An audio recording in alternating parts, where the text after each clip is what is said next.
Marcos, capítulo 3, versos 13 a 15. Diz assim: Jesus subiu a um monte e chamou a si aqueles que ele quis, os quais vieram para junto dele.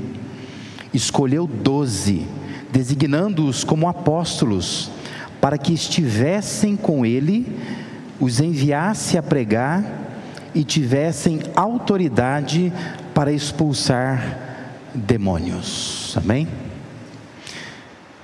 De início, o que eu quero pensar com você nesse tempo aqui é te convidar a observar a maneira como esse texto foi escrito. Eu sempre fico pensando como é que você lê a sua Bíblia em casa, né? Como é que você usufrui desse tempo de leitura bíblica. E de alguma maneira eu quero te ajudar a observar textos bíblicos e ler esses textos bíblicos, né? Então, eu queria ler com você esse texto, ler mesmo, né? Observar como é que o texto foi escrito. Porque a palavra de Deus que nós temos em mãos é um texto escrito. E a gente não pode ficar imaginando coisas, você tem que olhar para o texto, o que o texto escreveu. Porque foi o que o Espírito Santo preservou, não é? Pela vontade de Deus, é o que nós temos para refletir. O que o versículo 13 informa?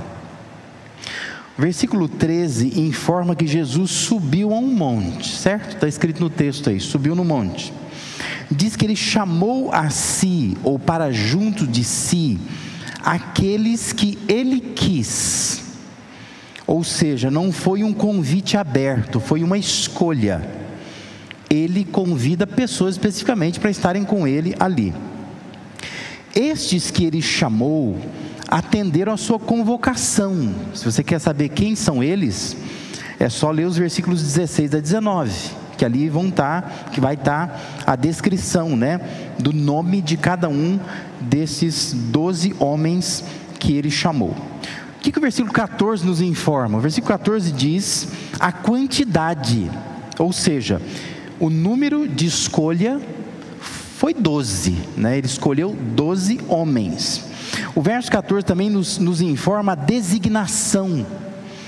Os 12 foram chamados de apóstolos, uma palavra grega, que ela não foi traduzida para o português. Se fosse traduzida seria enviado, né? Eles são enviados, né? São 12 apóstolos, Jesus os chama assim de enviados. E também tem o propósito, que está expresso, dependendo da versão que você tem da Bíblia, ou pela expressão para que, ou pela expressão a fim de que, né? E aqui eu quero chamar a sua atenção.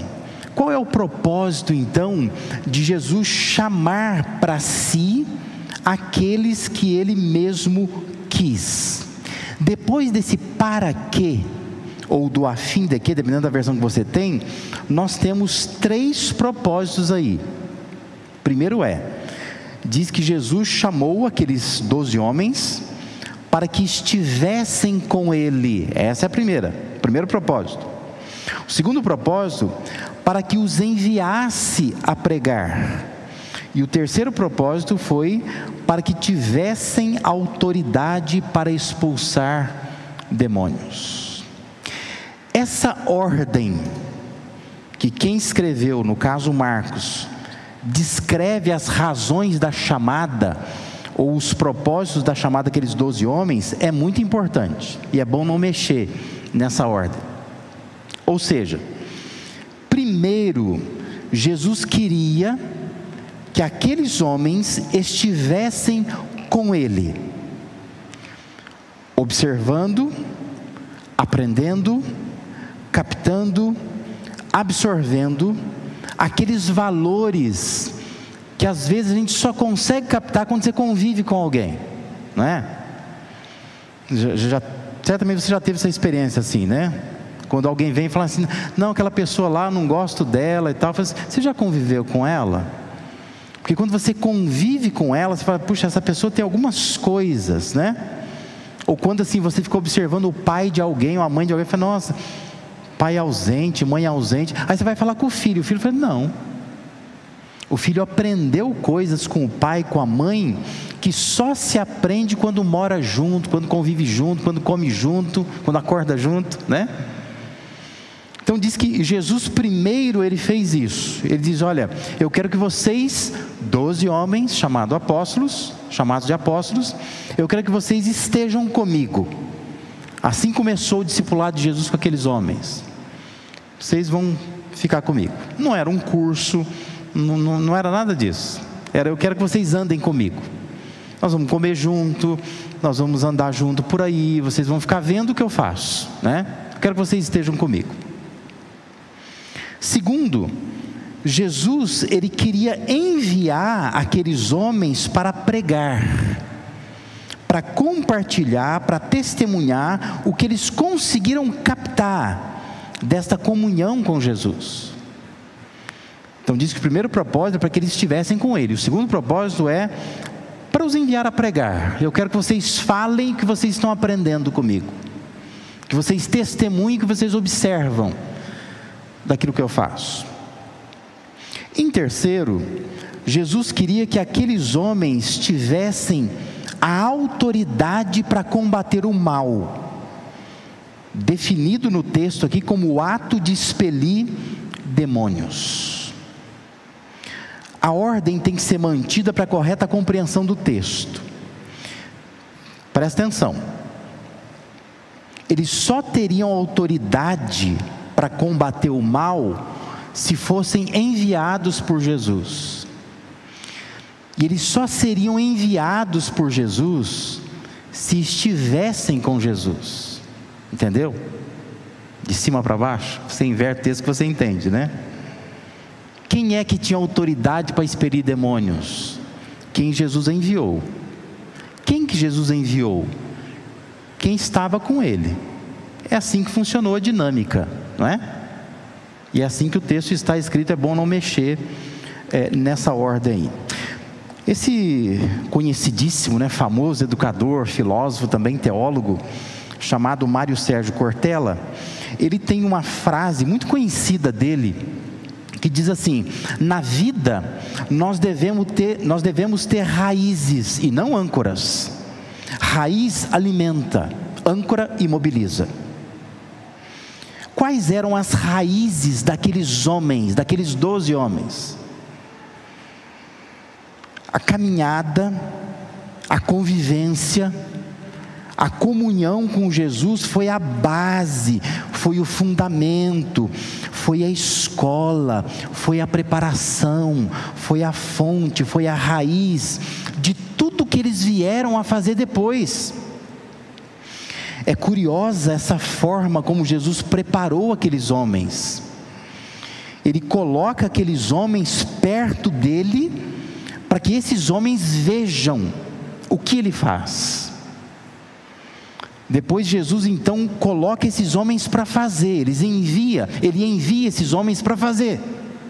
E por último, ele deixa eles fazerem, dá autoridade para eles, podem fazer, né? E eles têm autoridade para isso. Não tem como a gente não observar a forma como Lucas vai descrever anos mais tarde 2 desses homens. Porque dentre os 12, tinham 2 que eram o Pedro e o João. E quando você vai lá para Atos, capítulo 4, você vai encontrar algo que tem a ver com aquilo que está acontecendo em Marcos capítulo 3. Lá em Atos, quando esses homens estão sendo então julgados, né, pelas autoridades judaicas, veja como se descreve a reação dessas autoridades judaicas quanto a esses 2 homens, ao Pedro e João. Diz que vendo a coragem, e aqui a gente poderia substituir a palavra coragem por autoridade, né? Vendo a autoridade de Pedro e de João, e percebendo que eram homens comuns e sem instrução, ficaram admirados e, olha que bonito, reconheceram que eles haviam estado com Jesus. Percebe? Aonde está a raiz desses homens? Eles perceberam, esses homens têm uma autoridade, e quando eles veem a atuação desses homens, eles reconheceram as suas raízes. Eles haviam estado com Jesus, é da escola dele, andaram com ele, caminharam com ele, aprenderam com ele. O verso 14 diz assim: e como podiam ver ali com eles o homem que fora curado, eles tinham acabado de curar um paralítico, que era a prova da autoridade de Jesus, não é? Nada podiam dizer contra eles. Por quê? Pelas raízes desses homens. Reconheceram as suas raízes. O que eu desejo que você resgate para a sua vida hoje, antes da gente participar desse momento da ceia do Senhor, é que o que mantém uma árvore de pé são as suas raízes. A beleza, a saúde, o vigor, a estabilidade, a durabilidade, o viço e até a utilidade de uma árvore depende da raiz dela. Pode dar fruto, pode dar flor, depende da raiz dela. Quais são as suas raízes? Quais são as suas raízes? Voltando ao que disse o Mário Sérgio Cortella, raízes são aquelas coisas que alimentam a gente. Âncoras são aquelas coisas que prendem a gente. O que te alimenta? Por que você vem à igreja? Por que você ora? Por que você lê a Bíblia?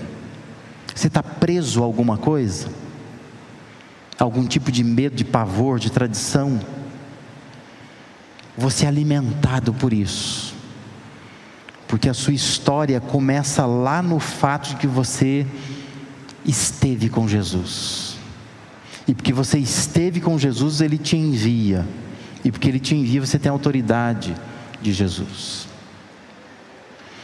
Primeiro você tem que conviver com Ele, depois você vai ser enviado por Ele, e por último você vai ter a autoridade dEle. Quais são as suas raízes? Jesus também nos tem chamado para estarmos com Ele primeiramente. Ele vai enviar você como testemunha dEle, e vai conceder autoridade a você, mas primeiro você precisa estar com Ele. Começa aí, essa tem que ser a raiz de todo cristão. E eu quero encerrar essa reflexão te fazendo recordar o que Paulo escreve aos Colossenses, capítulo 2, versos 6 e 7. Paulo diz: portanto, assim como vocês receberam a Cristo Jesus, o Senhor, continuem a viver nele. Olha a palavra aí: enraizados e edificados nele, firmados na fé, como foram ensinados, transbordando de gratidão. Percebe o entendimento de Paulo?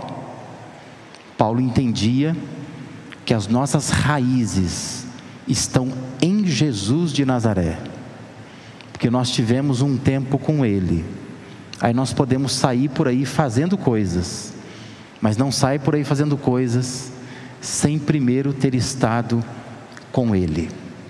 Senão vai acontecer como aconteceu lá em Atos também, né? Quando algumas pessoas tentam expulsar um demônio, e o demônio vai olhar para eles e vai dizer assim: ó, eu sei quem é Paulo, eu sei quem é Jesus, mas vocês quem são? Eu não sei quem vocês são. Você precisa estar com Jesus. A sua raiz tem que ser Jesus. Se você estiver enraizado nele, edificado nele, você está firme na fé, vai testemunhar, você vai ter autoridade de Jesus. Amém?